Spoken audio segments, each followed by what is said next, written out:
Hello, bienvenue dans ce nouvel épisode où aujourd'hui on va aller toucher un sujet qui est hyper sensible dans la relation de couple ou relation amoureuse, qui est la relation avec l'argent. Et pourquoi j'avais envie d'en parler? Parce que ça touche implicitement tellement de couches et de strates, autant dans l'intimité érotique que dans l'intimité affective dans la relation de couple, qu'il est temps qu'on en parle, en sachant que c'est un des sujets les plus tabous avec le sexe et le trauma, bien entendu, qu'on ne prend pas le temps de parler, qu'on va même éviter parce que ça va remettre tout un système en question déjà d'un point de vue individuel, mais aussi dans la relation de couple, qui est la confiance dans la relation, la confiance en soi, qui est l'intimité, qui est aussi la sécurité dans la relation et la relation avec soi et l'argent. Et ça va tellement toucher justement cette diversité de strates dans tout ce que ça pourrait composer dans la dynamique qu'apporte l'argent, qu'il est important qu'on en parle parce que tu vas vite comprendre que ça peut créer la zizanie dans la relation de couple et amener jusqu'à la rupture. Donc, bienvenue dans ce nouvel épisode. On va aller vraiment mettre le doigt sur un sujet qui est hyper sensible et où il y a trop peu de dialogue sur ce sujet. Je vais te proposer cette thématique de l'argent dans le couple en format mini-série. Pourquoi? Parce que c'est un sujet qui est tellement tabou et qui est tellement vaste qui va demander justement de prendre le temps de poser les choses. Et j'ai organisé en fait, si tu veux, cette thématique en 8 grandes questions et aussi de prendre le temps du coup de le digérer tout simplement. Donc je vais fonctionner par petits épisodes qui vont englober la même thématique. Donc tu vas avoir 3 épisodes qui vont parler de l'argent dans le couple. Si tu es célibataire, c'est hyper important aussi de l'écouter parce qu'en fait, ça va peut-être t'amener aussi des prises de conscience sur toi, ta relation avec l'argent et aussi peut-être par, rétropédalage de ce qu'on a pu vivre dans ces anciennes relations, eh bien peut-être refléter ton comportement face à l'argent ou peut-être refléter le comportement de ton ou ta partenaire ou le comportement du couple dans l'argent, enfin en lien avec la relation d'argent, qui est hyper intéressant et je pense que de toute façon, il faut vraiment l'écouter ce podcast parce que c'est un sujet, comme je vous ai dit, qui est totalement tabou. Ce qui va être en fait important, c'est de comment en fait faire de l'argent, la dynamique de l'argent, une relation saine déjà d'un point de vue individuel pour que ça soit un levier puissant dans les interactions et les relations, là ici de couple, mais ça peut être aussi dans les relations sociales parce que parfois, je donne un exemple, on s'oblige à sortir avec des amis, par exemple, et on n'a pas d'argent. Et ça crée quelque chose de très profond à l'intérieur de soi, d'insécurité. Et c'est de voir comment, en fait, on peut instaurer des dialogues sains, déjà avec soi-même, mais avec aussi son entourage, et notamment ici dans la relation de couple, pour qu'en fait, le sujet de l'argent ne soit plus en fait un champ de bataille, intérieur ou extérieur, mais un vrai levier de puissance de communication et de relations saines. Donc c'est vraiment l'objectif aussi de ce podcast. C'est pour ça que je te dis que même si tu es célibataire, vraiment ça va être hyper intéressant que tu prennes le temps de l'écouter ou de le regarder. Ça dépend si tu préfères le format audio ou vidéo. Donc dans ce premier épisode de cette mini-série de cette thématique sur l'argent sur le couple, nous ce qu'on va voir, c'est pourquoi l'argent est un tabou si puissant dans la relation. Ça c'est hyper important qu'on aille un peu comprendre pour quelles raisons. Et ensuite, d'où ça vient. C'est-à-dire on va aller un peu tirer les ficelles des conditionnements ou de l'héritage familial et éducationnel qu'on a reçu. Et ça va être hyper important de le comprendre. Et c'est pour ça que ça va être les premiers jalons de cette mini-série, c'est d'aller comprendre tous ces facteurs inconscients qui vont ramener de la problématique profonde dans la relation de couple si on ne prend pas le temps de voir l'impact que ça a sur nous depuis très longtemps et de voir aussi tous les postulats, les conditionnements conscients ou inconscients qui font que notre relation avec l'argent est vraiment un sujet tellement justement tabou, mais tellement aussi difficile à désamorcer que ça va créer ce qu'on appelle un vrai vivier de non-dit dans la relation et qui va tout simplement casser, fracturer tout ce pourquoi à la base on s'aime parce qu'on ne parle pas de ces sujets qui sont profonds et qui vont à force, si on va pas juste regarder tous ces problèmes, détériorer la relation jusqu'à ne plus avoir envie tout simplement de s'investir dans la relation parce qu'on se sent blessé dans la manière dont on gère dans le couple l'argent. Tout simplement. Donc là, moi, ce que je vais t'amener, c'est pourquoi. Pourquoi c'est si tabou? Pour quelles raisons il est difficile dans certains couples de parler de l'argent? Pourquoi il est difficile tout simplement même pour soi de parler de l'argent. Alors l'argent, c'est sans nul doute l'un des sujets les plus sensibles dans les relations, mais du coup forcément aussi dans les relations de couple. Et en sachant que l'argent va ramener à des sujets très profonds sur la valeur de soi.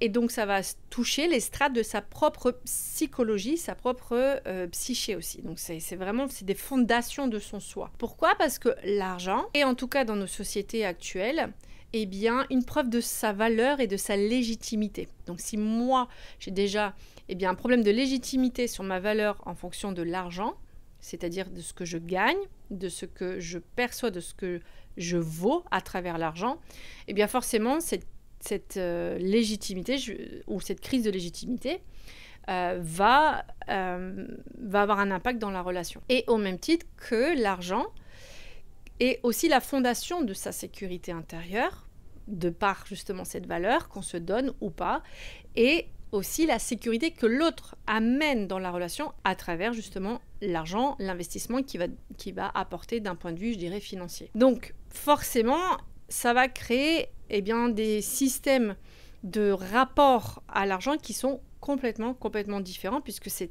un rapport très personnel, c'est un rapport très individuel, l'argent, qui va être en lien, donc ça, ce qu'on va voir juste après, avec l'éducation et les conditionnements qu'on a reçus en fonction des sociétés dans lesquelles on s'inscrit. Ce qui est sûr, c'est qu'en fait, l'argent, c'est pas néfaste. L'argent, c'est une valeur neutre. C'est nous qui mettons la valeur sur l'argent. C'est-à-dire que 1 euro pour une personne peut être une somme extraordinaire, comme peut sembler quelque chose de ridicule. C'est vraiment une valeur neutre. C'est nous qui amenons la perception sur notre rapport à l'argent. D'où le pourquoi ça crée justement des problématiques relationnelles. Mais ce qui est certain, c'est que si l'argent est bien géré dans une relation, c'est vraiment un facteur de croissance. Et ça, on va le voir justement dans les autres questions de cette mini-série. C'est que vraiment, si on sait gérer, si on apporte ce discernement, cette lucidité dans notre relation, notre rapport à l'argent, ça peut être un grand facteur de croissance. Par contre, si on en fait un vrai tabou, c'est un facteur de destruction massive, je dirais, parce que ça va conduire à une non-envie d'investissement relationnel sur le plan autant affectif que, je dirais, érotique. Et pourquoi ça peut devenir justement un vivier de tension si on n'apporte pas cette lucidité, cette clarté, et qu'on va plutôt vouloir mettre sous le tapis, c'est parce qu'en fait, on ne comprend pas trop les mécanismes de ce que ça amène en soi. On ne comprend pas que l'argent, justement, cette valeur neutre mais matérielle, ça peut créer autant de contraction dans le corps, de projection sur l'autre, sur tu m'aimes pas si tu fais pas ça par rapport à l'argent, si t'es pas capable de t'investir comme ça financièrement, c'est que tu t'en fous de la relation. Mais en fait, on comprend pas trop ce que ça nous provoque. On n'arrive pas à saisir tous ces mécanismes inconscients d'un point de vue psychologique et physique, parce que tout simplement, on n'en parle pas, puisque c'est tabou. Et c'est là où, en fait, on est ici, là, dans ce podcast, pour amener cette clarté. Ce qu'il faut comprendre, c'est que dans notre système d'aujourd'hui, c'est-à-dire notre système social et sociétal, l'argent, c'est la garantie, le prisme de sécurité physique, matérielle, émotionnelle et mentale. Ce qui veut dire que, pour notre système nerveux, c'est un vrai système de survie, en fait, l'argent. Et que, s'il y a du manque, ça crée forcément un dynamisme au niveau du système nerveux très inquiétant et qui va du coup être en alerte, en hyper-vigilance. Alors que s'il est en système d'abondance, ça le calme. Ou pas, si on a toujours cette problématique du manque. Mais en tout cas, il y a quelque chose qui s'apaise dans le système nerveux. Et c'est là où c'est très important de comprendre que c'est pas juste une problématique relationnelle vis-à-vis de l'argent, c'est que ça conduit à des vrais besoins à l'intérieur de soi, de survie et d'apaisement neurocognitif, parce que si l'argent, en tout cas le sujet de l'argent n'est pas traité avec apaisement dans la relation, ça va créer un système totalement d'hypervigilance et d'instinct de survie à l'intérieur de soi qui va du coup entraîner ces mécanismes où on n'aura pas envie forcément de s'investir, comme je disais tout à l'heure, autant dans je dirais l'investissement amoureux ou l'investissement érotique dans la relation. Ça, c'est une certitude puisque c'est l'instinct de survie qui va se réveiller et s'éveiller. Pourquoi? Parce que tout simplement, si avec l'argent, je me sens en danger, mon corps se sent en danger, ça envoie une alarme et donc du coup, je me renferme sur moi-même. Donc imagine si dans une relation, j'ai toute cette histoire, tout ce passif avec l'argent et cette hypervigilance et ces peurs et ces craintes, avec l'autre en plus qui a peut-être aussi cette même problématique avec l'argent, on amène tous les deux justement notre problématique ou notre perception de l'argent et la mise en danger que l'argent pourrait nous créer à l'intérieur de soi, ce qui fait que forcément nos peurs, nos valeurs avec l'argent, notre éducation, nos conditionnements vont se démultiplier, en tout cas le facteur va être démultiplié quand on est à deux que quand on est tout seul, ce qui est évident, et on va être confrontés à des différentes manières de percevoir l'argent tout simplement tous les deux, ou d'avoir nos peurs face à l'argent. Donc c'est une des raisons de pourquoi on n'en parle pas trop, parce que, on ne comprend pas trop les mécanismes, mais en plus, on ne sait pas comment défaire les propres nœuds déjà à l'intérieur de soi, et encore moins, du coup, dans le couple. Ça va être plus compliqué. Il y a aussi un truc que moi, j'ai compris en accompagnant des couples, et en parlant de en tout cas, j'amène cette thématique de l'argent dans le couple pour voir un petit peu où est-ce qu'ils se situent l'un et l'autre, parce que très fréquemment, la baisse de libido ou ne plus avoir envie de s'investir dans la relation de couple, dans l'intimité sexuelle, peut venir aussi de la manière dont on relationne tous les deux vis-à-vis de l'argent. Ce que moi j'ai constaté, c'est que l'argent, c'est un peu la valeur la plus palpable sur l'investissement dans laquelle l'un et l'autre on est dans la relation. C'est vraiment matériel. Et on va se dire, moi je suis prêt à amener tout ça, amener tout cet argent pour notre relation, à s'investir dans tel et tel projet, et que si l'autre, on sent qu'il n'y a pas le même investissement, ou la même hauteur d'investissement, on se dit, ouais, mais en fait, la personne en face de moi, elle n'a pas envie de s'engager. Ou c'est toujours moi qui dois, par exemple, investir, ou quand je dis l'investissement, ça peut être juste un restaurant, par exemple, inviter tout le temps. L'autre, je ne le sens pas du tout dedans, peut-être qu'il ou elle, évidemment, n'a pas envie, en fait, de s'investir autant dans la relation. C'est-à-dire que ça va vraiment remettre en question la valeur de ce que l'autre a envie de mettre dans le couple. Ça va vraiment remettre en question, et donc, les fondations de la relation peuvent se fracturer. Et ça, c'est hyper important qu'on a cette impression que seul l'investissement monétaire dans les différents types de projets qu'il peut y avoir, du plus petit projet, parce que chaque projet crée des souvenirs dans la relation de couple, et quand on crée des souvenirs, on solidifie justement cette impression qu'on est vraiment fait l'un pour l'autre parce qu'on vit des choses ensemble, et donc de créer des petits souvenirs jusqu'à aller dans des petits restos à des gros projets tels la maison, la famille ou quoi que ce soit. Forcément, si on sent que l'un s'investit plus, on va avoir cette impression que c'est parce que il aime plus. C'est la forme la plus palpable. Ou c'est celui qui a les plus grandes capacités. Et ça va créer de la zizanie pour l'autre à l'intérieur. Ça peut vraiment aussi l'ébranler. Parce qu'il va se dire, mais non, mais c'est pas que je m'investis pas. C'est juste que j'ai peut-être pas la même vision que toi dans la méthode d'investissement. Mais on va retenir que ce mécanisme d'investissement financier. Et du coup, ce que j'ai aussi observé, c'est que du coup, imaginons l'un ou l'autre n'a pas les mêmes capacités financières à s'engager, parce qu'on n'a pas les mêmes moyens financiers, les mêmes leviers financiers. Ce qui est très intéressant, c'est que l'autre va vouloir se sécuriser. Il va vouloir s'assurer que dans la relation, il y ait des moyens qui puissent avoir un retour sur investissement. Et ça, on le voit très fréquemment dans les projets maison. Et ça, quand moi je décortique, c'est parce que très souvent, ça vient de cette insécurité qu'on a déjà eue à travers notre éducation, mais aussi dans les relations anciennes, amoureuses, ou même sociales, mais souvent amoureuses de là pour les relations, pour la relation de couple, parce qu'on se dit, mais moi j'ai tout donné au début d'une relation, je me suis investie à fond, et à la fin, je me suis fait avoir, j'ai le sentiment d'avoir été utilisée, et qui fait que là maintenant j'ai besoin de me sécuriser davantage. Ce sentiment par exemple d'avoir été utilisé peut être juste sur l'aspect émotionnel, c'est-à-dire j'ai donné mon cœur, je me suis ouvert, j'ai fait tout ce qu'il fallait, et que du coup, là maintenant j'ai besoin de me sécuriser. Et donc la première chose à laquelle plutôt je peux me sécuriser sur l'aspect monétaire. Et donc, on va vouloir aller passer chez le notaire pour être sûr que, par exemple, tout est bien cadré. Moi, j'ai donné tant, donc je veux un retour sur investissement d'autant. Ce qui peut totalement ébranler l'autre sur la confiance qu'on donne à l'autre sur l'investissement dans la relation qui est hors matériel. Ce qui est important de voir, c'est qu'en fait, on va répondre avec nos propres blessures anciennes sur comment je veux m'investir dans la relation aujourd'hui. Et le seul endroit où je peux au maximum me sécuriser, c'est l'argent. Donc, je vais me sécuriser au maximum que je peux avec l'argent. Ce qu'on pourrait du coup se demander, c'est est-ce que finalement la confiance est réellement présente dans la relation, c'est-à-dire la confiance de l'autre vis-à-vis de moi, sur le fait de ne pas se sentir abusé, utilisé. Est-ce que j'ai vraiment pleinement confiance en toi qui fait que je m'ouvre sur tous les angles et toutes les dimensions de mon être, et notamment dans ma relation avec l'argent. Et évidemment, s'il y a déjà eu ce sentiment d'avoir été utilisé, abusé, d'avoir aussi une éducation, un héritage familial qui va conditionner notre relation avec l'argent, on l'amène dans la relation.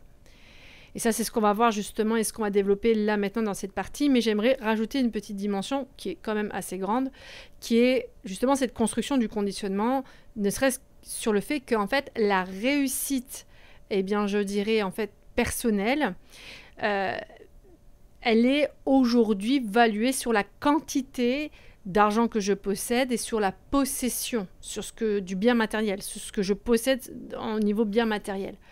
Et en fonction de comment on a été éduqué dans ces valeurs ou pas, ça va marquer forcément moi ce que j'ai comme relation avec l'argent, mais que je vais amener du coup dans la relation de couple, et que l'autre en face de moi peut du coup par effet miroir se sentir soit diminué ou dévalorisé, soit se dire moi je peux pas amener toutes ces valeurs qui est présente d'un point de vue matériel et possession.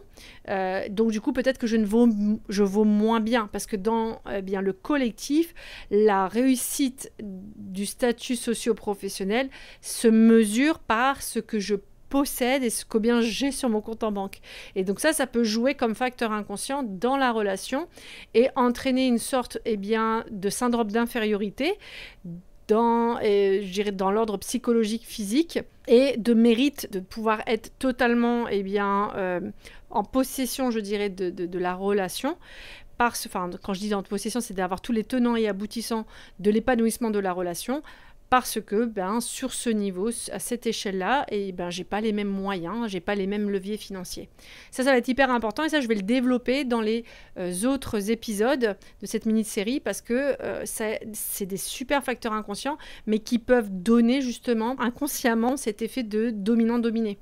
Et que, du coup, je vais compenser dans d'autres domaines parce que je sens que je ne suis pas dans ce mérite financier, en tout cas, d'apporter pleinement la participation. Donc, je vais compenser dans d'autres domaines, notamment sexuels. Ça, on va en parler aussi plus longuement plus tard. Là, moi, ce que j'aimerais qu'on commence à plus prendre le temps, c'est de décortiquer, du coup, ces conditionnements, en fait, que on comprend bien que notre notion d'argent ne vient pas comme ça subitement dans notre tête. C'est quelque chose qui est ancré dans notre système nerveux, et comme je l'expliquais tout à l'heure, c'est que c'est vraiment un instinct de survie qui se met en jeu, en survie physique, déjà d'un point de vue, je dirais, de base de sécurité physique matérielle, mais aussi d'un point de vue mental et émotionnel, puisque posséder, grâce à ce que je possède, j'existe en fait. Donc du coup, j'apporte cette valeur d'existence dans ma relation de couple. Donc c'est hyper important de mettre ça en lumière. Donc c'est ce qu'on va voir là ensemble, c'est comment s'est construit justement notre relation face à l'argent. Alors ça va être de manière implicite ou explicite. De manière explicite, ça va être ce qu'on peut pas faire parce qu'on n'a pas et ce qu'on peut faire parce qu'on a. Et implicite, ça peut être toutes les phrases qu'on a entendues depuis l'enfance et qu'on va voir que du coup, dès le plus jeune âge, on envoie des signaux très clair ou inconscient sur le rapport avec l'argent. Ce qu'on va voir le plus clairement, c'est évidemment le fait d'avoir peu et qui fait qu'il y a le manque.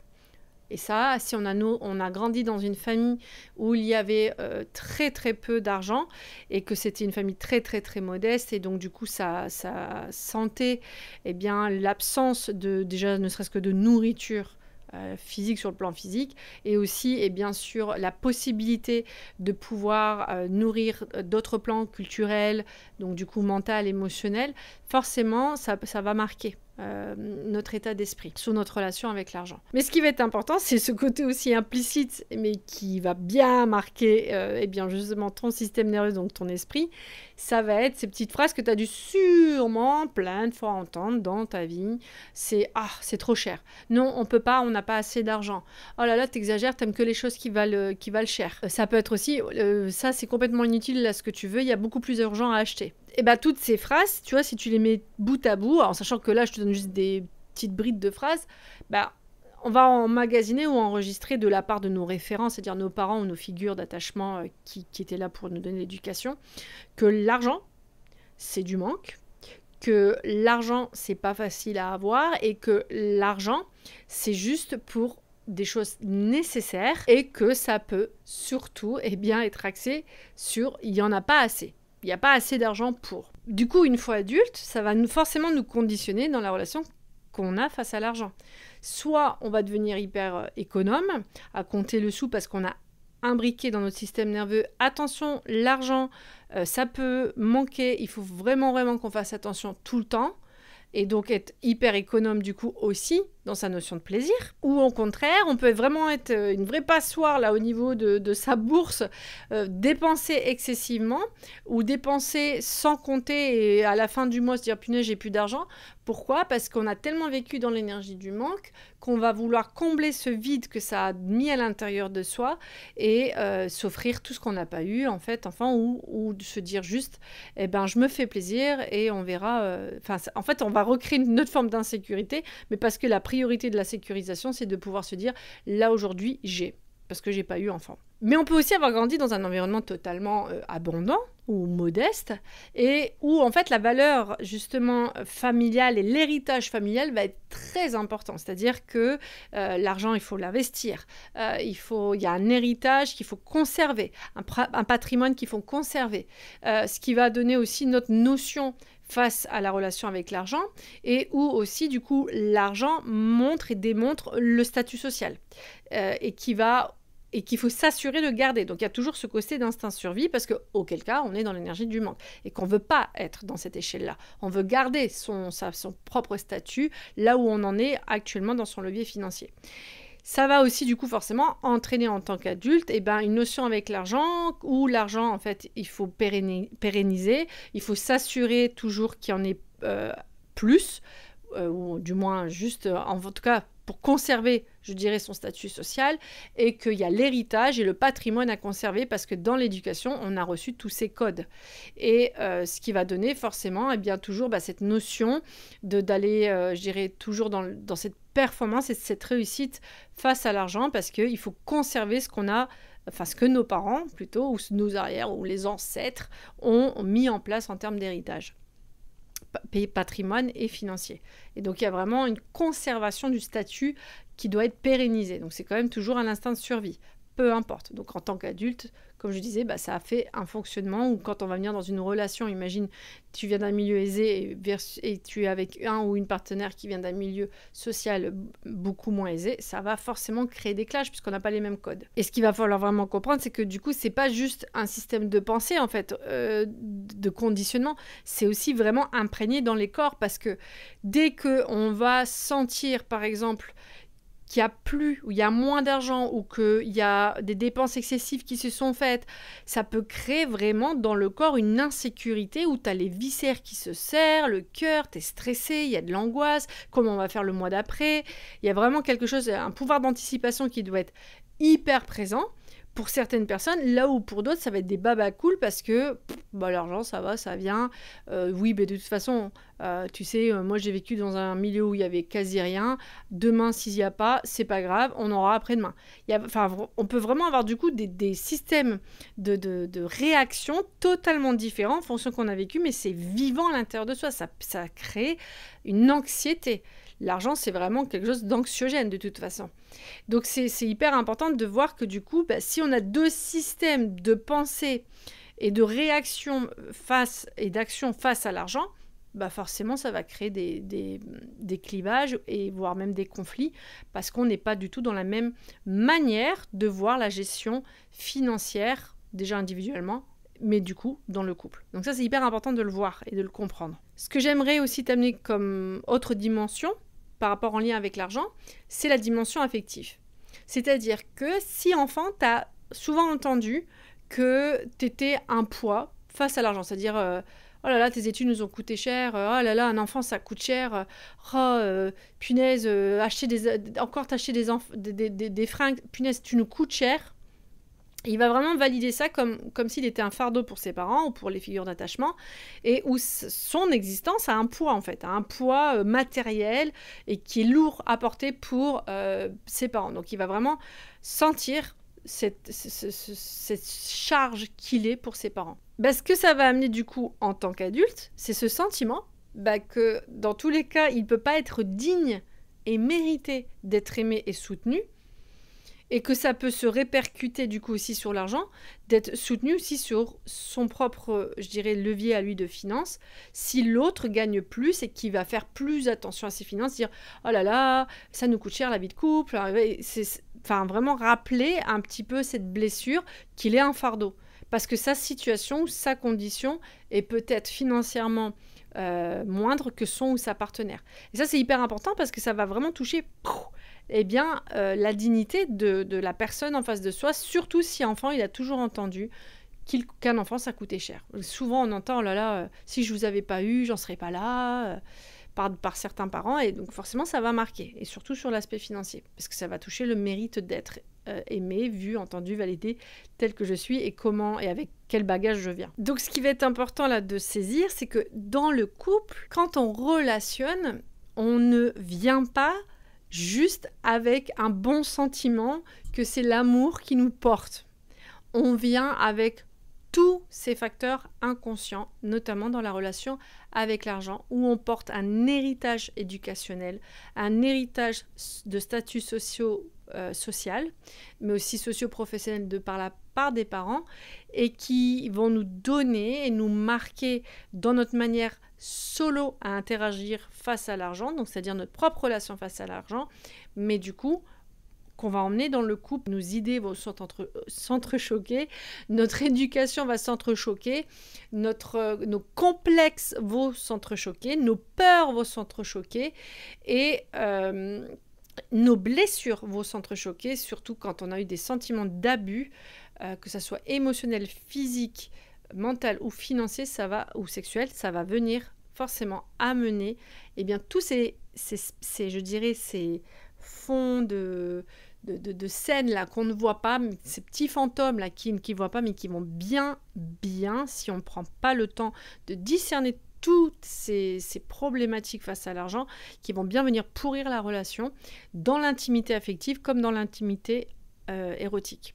Alors forcément, si on ramène tout ça dans la relation, ça va créer des malentendus, ça va créer des conflits. Parce qu'on va toucher des espaces de dignité, de sécurité personnelle, de légitimité. Donc ça va faire des remue-ménages intérieurs, et d'où le pourquoi, les 3/4 du temps, on va vouloir en faire un sujet tabou, ou on va vouloir lisser. C'est-à-dire soit pas faire semblant que ça n'existe pas, ou lisser vraiment ce qui se passe à l'intérieur de soi pour atténuer peut-être la réaction de l'autre dès qu'on parle du sujet de l'argent. C'est là où ça crée des problématiques, parce qu'en fait, on va juste réveiller encore plus ses propres insécurités à l'intérieur de soi. Donc pour en conclure sur cette première partie de cette série sur la thématique de l'argent dans le couple, tu vois bien qu'en fait, l'argent, c'est pas juste une question de chiffres dans une relation de couple, c'est bien plus profond que cela. Et je pense que ça pourrait être intéressant que tu prennes le temps de voir un petit peu toi déjà où tu en es dans ta relation individuellement sur l'argent, voir si tu t'es déjà posé ces questions et voir comment tu te sens, ou quand tu te projettes ou te rétro-projettes dans tes anciennes relations, comment tu te sentais face à l'argent. si tu sentais justement ce poids d'insécurité, autant mental que physique, c'est-à-dire que ça te dérangeait à l'intérieur de ton corps dès qu'il y avait un enjeu financier.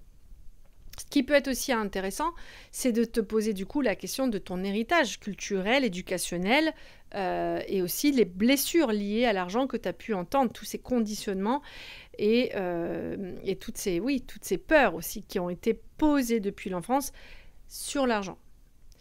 Et je vais juste, avant de fermer vraiment la parenthèse de cet épisode, te donner juste une petite astuce un peu plus, je dirais, sur le fonctionnement de l'héritage en fait familial que peut nous donner nos parents. C'est que il faut pas oublier que nous, on fait partie, si tu te situes entre, je dirais, 30 et 50 ans, on fait partie des générations des parents qui ont vécu, enfin des grands-parents qui ont vécu la guerre.